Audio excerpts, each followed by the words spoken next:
Alhamdulillahirabbil alamin. Assalatu wassalamu ala asrofil anbiya wal mursalin sayyidina wa maulana Muhammadin wa ala alihi wa sahbihi ajmain. Allahumma sholli ala sayyidina Muhammad wa ala ali sayyidina Muhammad.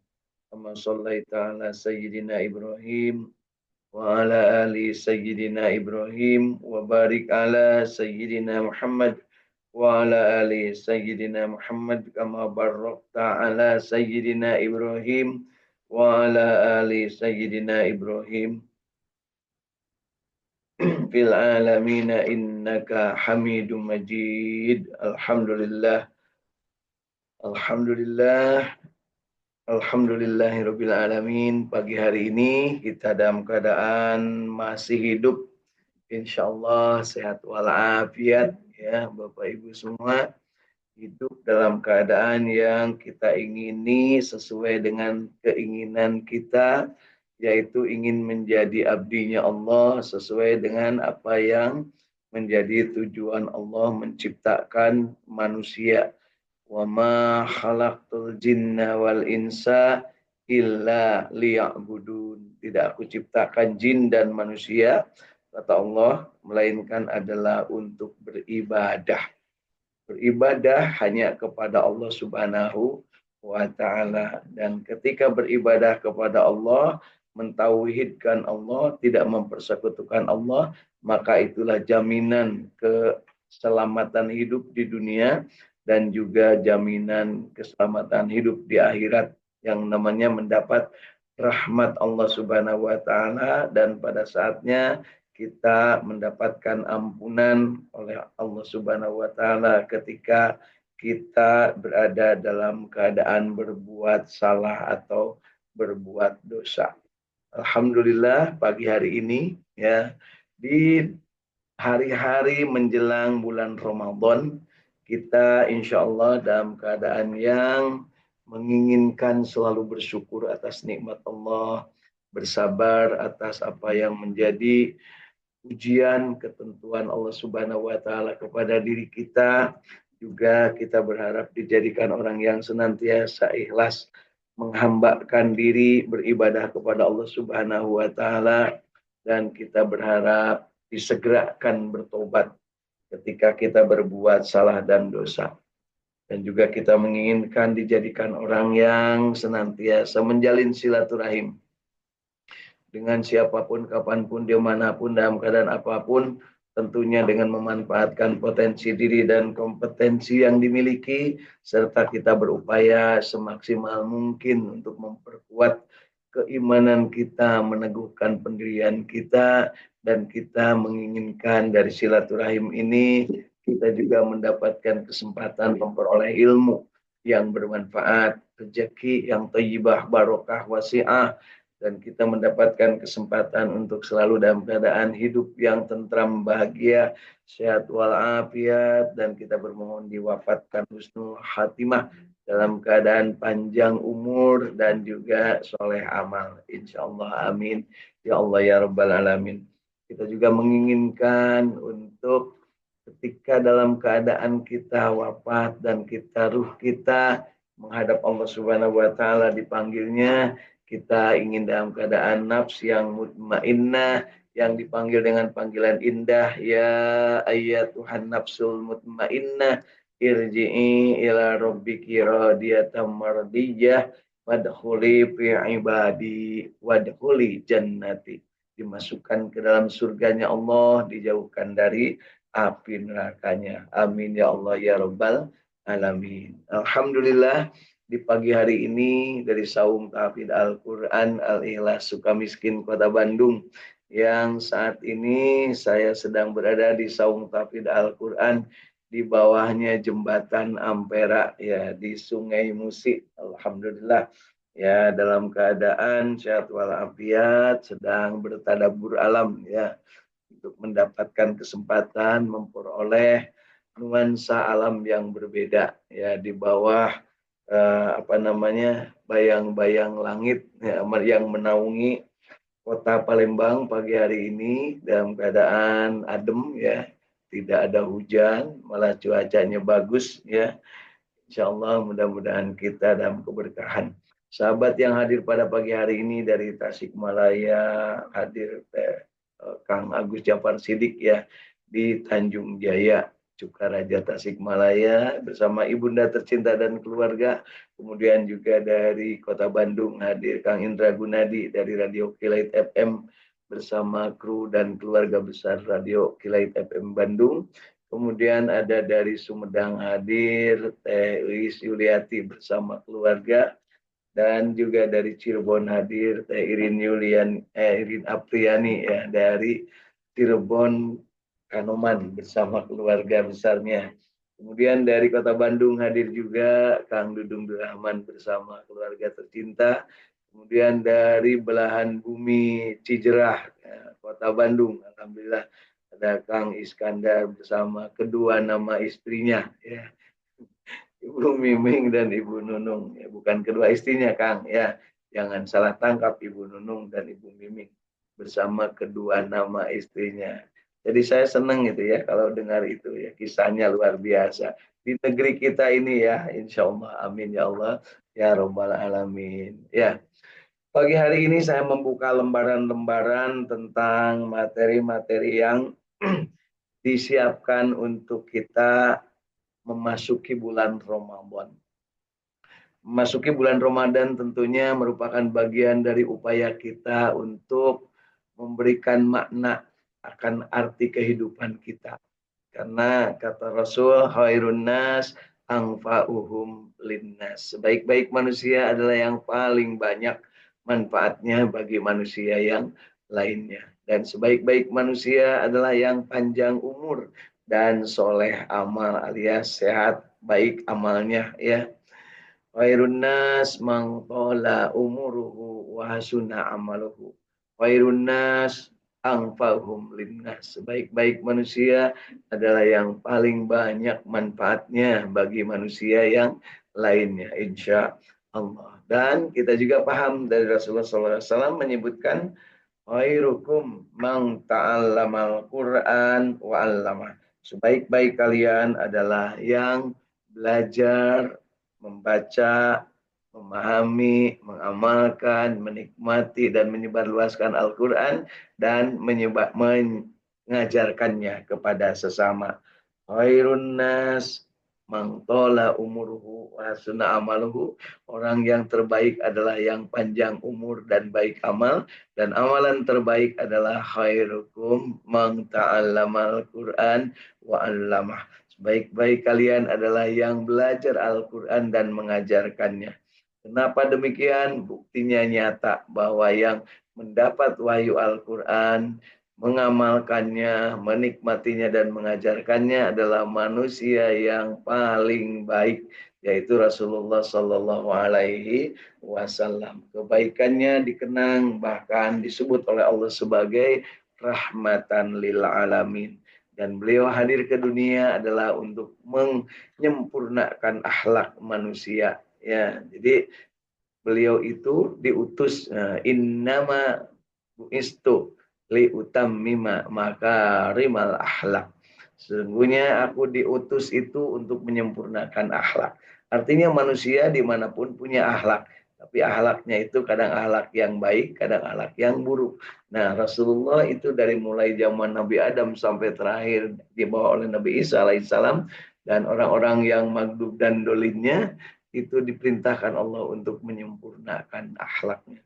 Dengan cara apa? Dengan memperlihatkan, ya, membuka hati manusia untuk paham tentang ayat-ayat Allah. Ya, disebutkan bahwa Rasulullah SAW itu diperintahkan untuk memperlihatkan ayat-ayat tanda-tanda keagungan Allah Subhanahu wa taala, dan juga diperintahkan untuk mensucikan jiwa-jiwa mereka yang kotor, yang menganggap Allah lebih dari satu, menganggap Allah itu tidak berdaya, menganggap Allah itu tidak hanya satu, artinya ada anaknya gitu ya.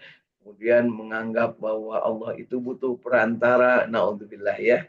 Itu semua disuruh oleh Allah Subhanahu wa taala wa yujakihim, disuruh dibersihkan, disucikan dirinya itu ya untuk kembali kepada tauhid la ilaha illallah. Dan tentu saja mereka diminta untuk mengakui bahwa Nabi Muhammad SAW adalah Rasulullah wa ashhadu anna Muhammadan abduhu wa rasuluh, abdi dan juga utusan. Jadi dalam hal ini Rasulullah SAW itu tidak pernah memberikan dakwah atau mengajak yang lain sebelum beliau sendiri mengamalkannya atau mempraktekkannya. Ya, dengan mau'idhah hasanah yang beliau lakukan, sehingga beliau dijelaskan dalam Al-Qur'an, laqad kana lakum fi Rasulillah uswatun hasanah. Dan kita tentunya sebagai manusia yang saat ini sudah bertekad dan berikrar asyhadu an la ilaha illallah wa asyhadu anna Muhammadar Rasulullah, tekadkan dari dalam kalbu kita untuk senantiasa istiqomah berada dalam jalan yang diridhoi Allah Subhanahu wa taala. Caranya dengan mentekadkan di dalam kalbu kita, raditu billahi robba wa bil islami dina wa bi Muhammadin nabiyya wa rasula. Mohon kepada Allah, Rabbi zidni ilma warzuqni fahma. Ketika kita bermohon mendapatkan ilmu dan pemahaman yang benar, maka kita juga diajari oleh Rasulullah SAW untuk membaca ayat-ayat suci Al-Quran. Dan tentu saja Rasulullah mengajarkan kepada kita karena Rasulullah mendapatkannya dari Allah Subhanahu wa taala. Dan wahyu yang pertama diturunkan kita sangat paham ya, yaitu perintah untuk membaca. Iqra bismi rabbikal ladzi khalaq. Artinya manusia tidak akan mendapat kebahagiaan, manusia tidak akan mendapatkan keuntungan, manusia tidak akan mendapatkan kejayaan, manusia tidak akan mendapatkan kemaslahatan dalam hidup kalau dia tidak membaca segala sesuatu yang ada di dunia karena Allah. Jadi harus dibaca karena Allah.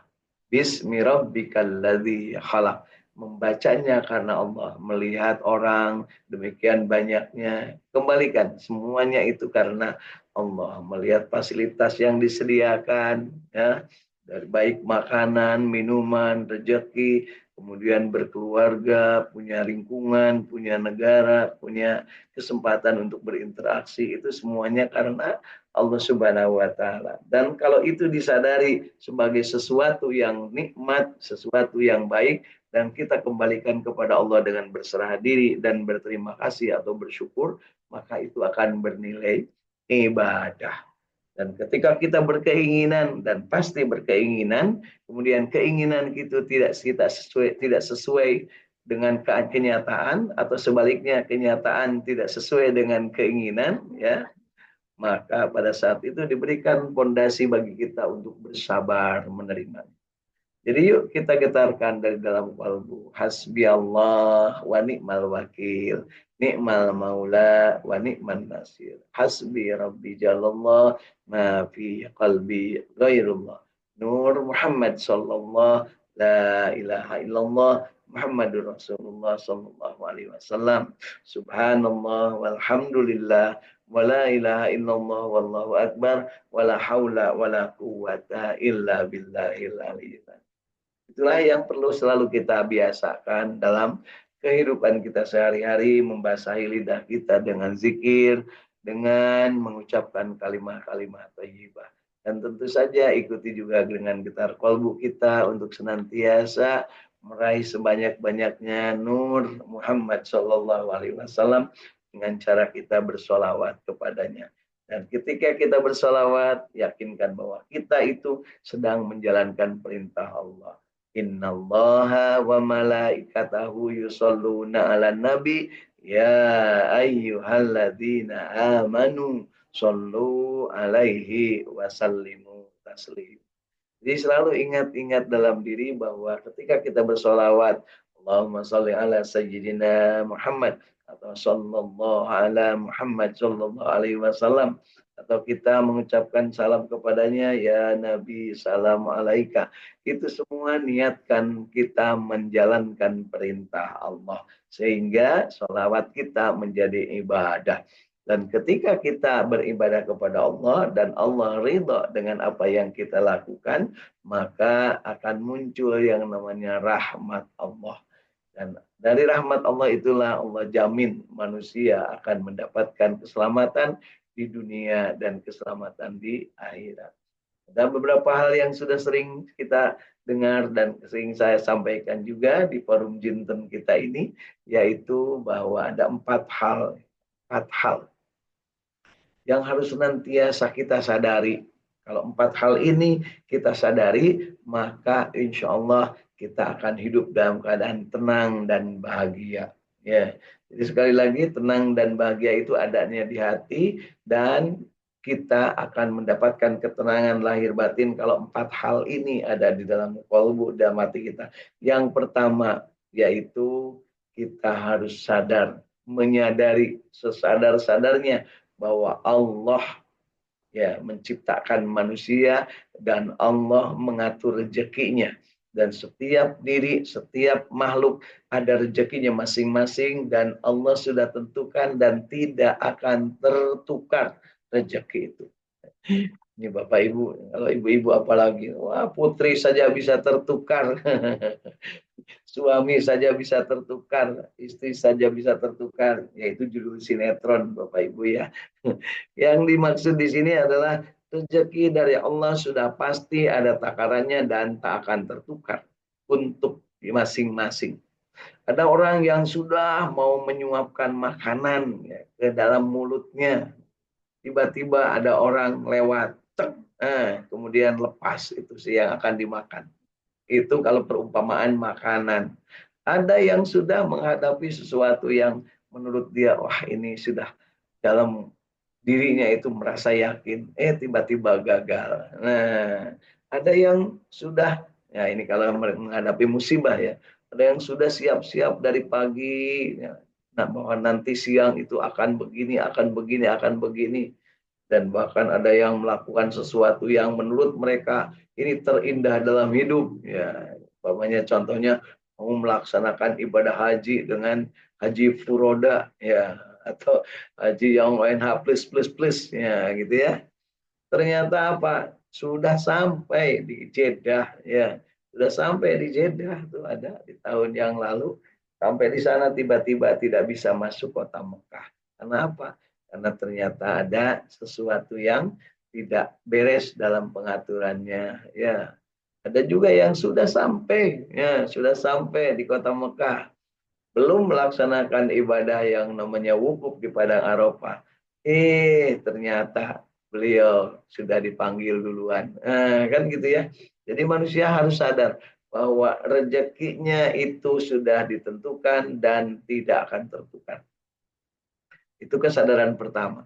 Kesadaran yang kedua yang harus ada dalam diri bahwa masing-masing manusia sudah ditetapkan ada kewajiban masing-masing yang harus dilakukan dan itu ternyata tidak bisa diwakilkan. Ya, kewajiban-kewajiban yang tidak bisa diwakilkan inilah yang kita sebut sebagai ibadah yang nafsi-nafsi, ibadah yang sendiri-sendiri, fardu ain namanya, masing-masing harus melakukannya. Kita tidak bisa mewakilkan meskipun kita banyak istri, salah lagi, banyak anak gitu ya. Tuh, istri saya belum pernah nyebut banyak istri, ya kan banyak yang banyak istrinya. Nabi Daud aja 100, Wow, aja yang cuma satu. Pak Iskandar aja cuma satu, meskipun namanya dua, ya. Iya, jadi jangan riuh ya kalau seandainya ada yang menyebutkan kepada bapak dan ibu atau bapak-bapak yang istrinya lebih satu. Jangan riuh, tenang aja. Yang lebih dari satu perlihatkanlah bahwa, oh iya saya lebih dan syukuri. Jangan sampai lebih tapi curhat ke sana ke sini ya. Karena apa? Karena mendamaikan istri. Banyak yang riuh gara-gara mendamaikan istri. Suruh siapa nambah? Ya kan gitu ya. Nyontoh Nabi, Nabi, enggak, mana ada sekarang yang nyontoh Nabi. Enggak lagi lah ya. Baik, berikutnya. Tuh, jangan ribut ya, Kang Agus ya. Ya, Kang Iskandar, Kang Dudung, ya, Kang Indra. Biasa baik ya. Baik, berikutnya adalah yang kedua itu adalah kita itu diberi kewajiban dan tidak bisa diwakilkan kewajiban. Jadi setelah diberi rezeki dan tidak akan tertukar rezeki kita, kemudian ada kewajiban yang nggak bisa diwakilkan kepada orang lain. Itu kesadaran itu penting. Kesadaran yang ketiga yang penting untuk diingat adalah kita harus sadar sesadar-sadarnya bahwa kematian itu pasti datangnya dan tidak akan bisa diundur waktunya ataupun dimajukan. Tidak bisa dipercepat ataupun ditunda. Nah, banyak sekarang bukti orang yang berniat mau bunuh diri, bunuh diri udah naik di atas jembatan yang di bawahnya ada jalan tol. Ya, dia berharap begitu loncat dari jembatan di atas jalan tol itu atau di atas jalan layang, berharap plung ke bawah kesamber mobil gitu kan. Tahunya apa yang terjadi begitu loncat, ada mobil truk lewat yang bawa kasur, bayangkan. Loncat plok di atas mobil, iya di atas mobil dan bawa kasur. Akhirnya apa? Tidak jadi mati, ya. Gitulah.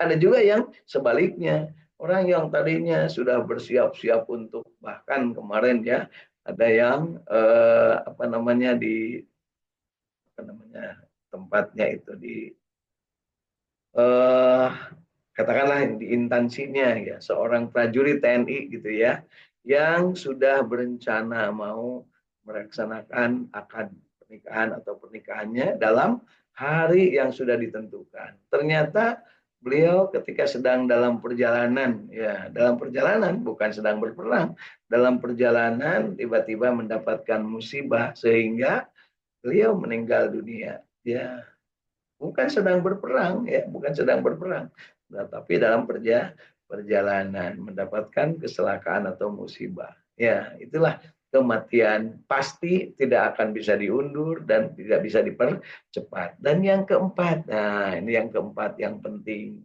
kalau yang pertama tadi nggak bisa dipelajari ya kenapa rezeki itu otomatis tidak akan tertukar yang kedua kewajiban itu sudah pasti ya dan tiga kita tidak bisa mewakilkannya kepada yang lain tinggal melaksanakannya tentunya sesuai dengan keilmuan masing-masing yang ketiga kematian juga sama tidak bisa direncanakan kapan waktu tempat dan caranya yang bisa itu adalah bagaimana mengisi hidup sebelum mati sehingga pada saat mati kita dalam keadaan yang husnul khatimah mati dalam keadaan baik nah yang keempat inilah yang gandrung dilakukan oleh sahabat-sahabat kita yang sedang haus dengan keilmuannya, dengan kemampuan untuk meningkatkan kualitas dirinya, yaitu selalu merasa bahwa kita ini selalu diawasi oleh Allah. Jadi yang keempat ini adalah sadar bahwa Allah selalu melihat kita dan nggak mungkin nggak melihat. Gak mungkin Allah lalai, gak mungkin Allah nggak memelihara, gak mungkin Allah lupa memelihara makhluk, yaitu termasuk kita. Artinya, kesadaran yang keempat adalah kesadaran bahwa Allah Maha segala-galanya mengawasi kita, mengayomi kita, memberikan layanan kepada kita.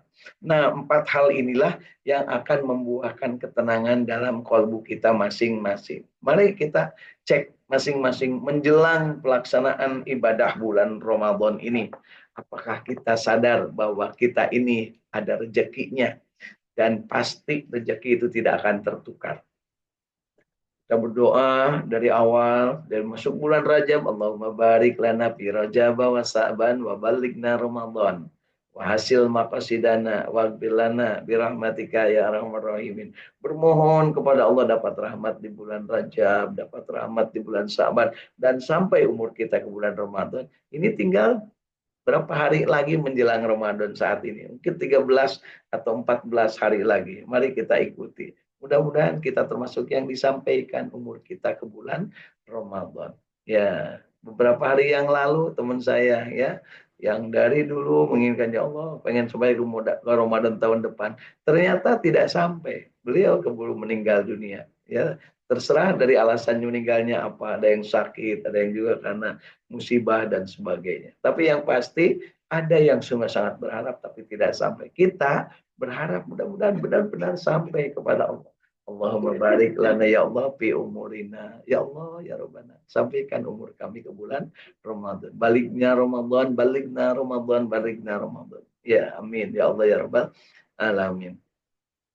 Kemudian kita juga harus menyadari bahwa dengan adanya kesadaran seperti itu, bahwa kita akan kembali menjadi orang yang akan senantiasa mawas. Kita tidak akan merebut harta orang lain, kita tidak akan memanfaatkan harta orang lain, tidak akan berbuat semena-mena terhadap sesuatu yang merupakan bagian rezeki kita. Kalau kata teman saya, kalau sudah rezeki nggak kemana, nah, gitu ya.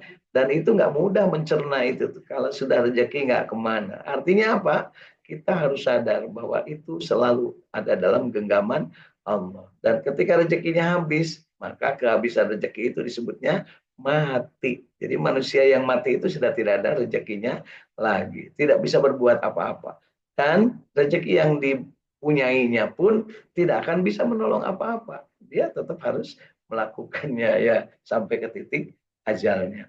Nah, jadi kemudian kewajiban-kewajiban mari kita telah apakah kita ini sudah melaksanakan kewajiban dengan benar atau malah sudah tahu kewajibannya tapi kita lalai. Ingat, kalaupun sudah ada pengetahuan kita tentang kewajiban itu, ingat yang selalu kita baca, la yukallifullahu nafsan illa wus'aha. Tidak akan Allah berikan kewajiban, tidak akan memberikan beban, tidak akan berikan sesuatu tugas kepada kita, pasti Allah akan memberikan kemampuan. Karena segala kemampuan dari Allah.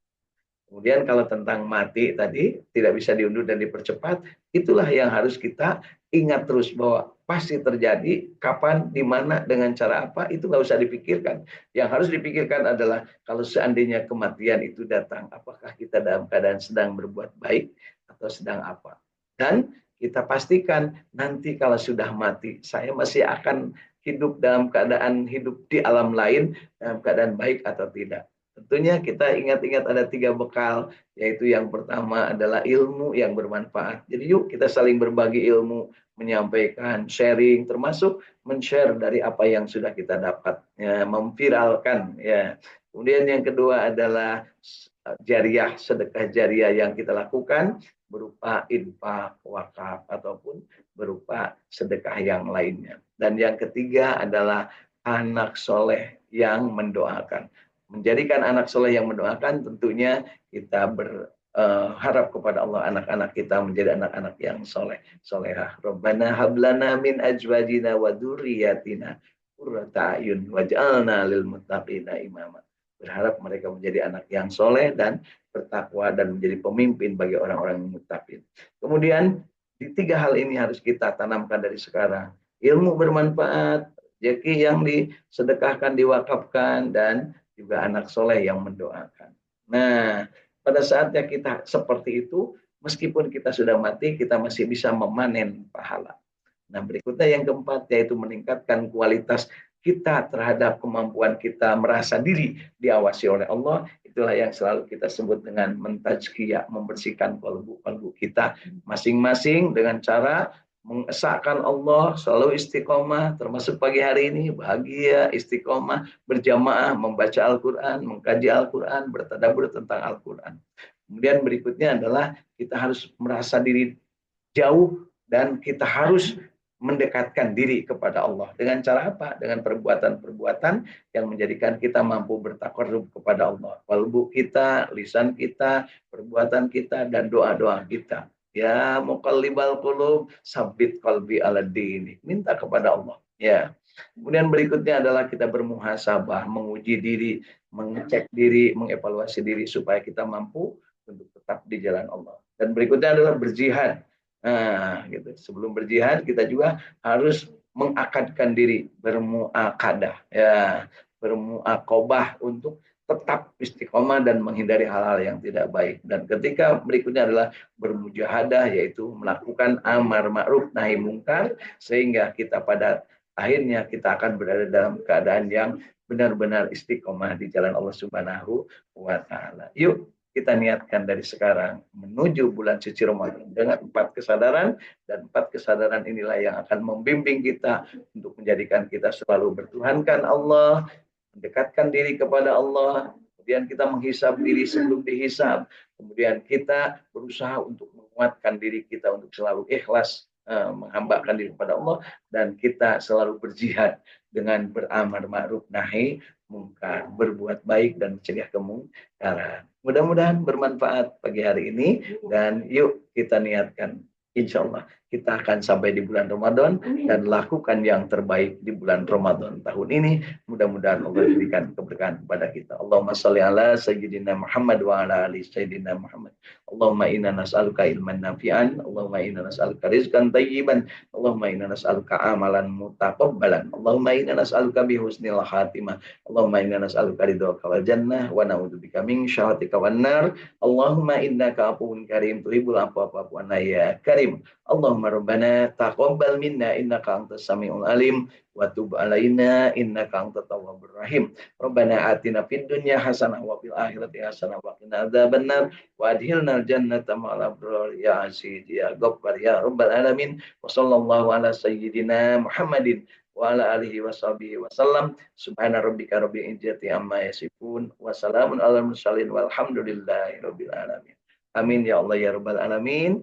Tentunya saya berharap Bapak Ibu sahabat Jinten sekalian selalu tetap untuk istiqomah berada di jalan Allah Subhanahu wa taala. Yuk kita syukuri dan kita lanjutkan tekad kita dengan senantiasa mengharapkan Allah Subhanahu wa taala memberikan yang terbaik kepada kita masing-masing. Hasbi Allah wa ni'mal wakil, ni'mal maula wa ni'man nasir. Yuk kita akhiri dengan doa akhir majelis. Subhanakallahumma wa bihamdika asyhadu an la ilaha illa anta astaghfiruka wa atubu ilaik. Yang benar itu dari ajaran agama Allah, dan yang salah dari kesalahan saya sendiri mohon untuk dimaafkan. Dan saya akhiri dengan penutup. Assalamualaikum warahmatullahi wabarakatuh.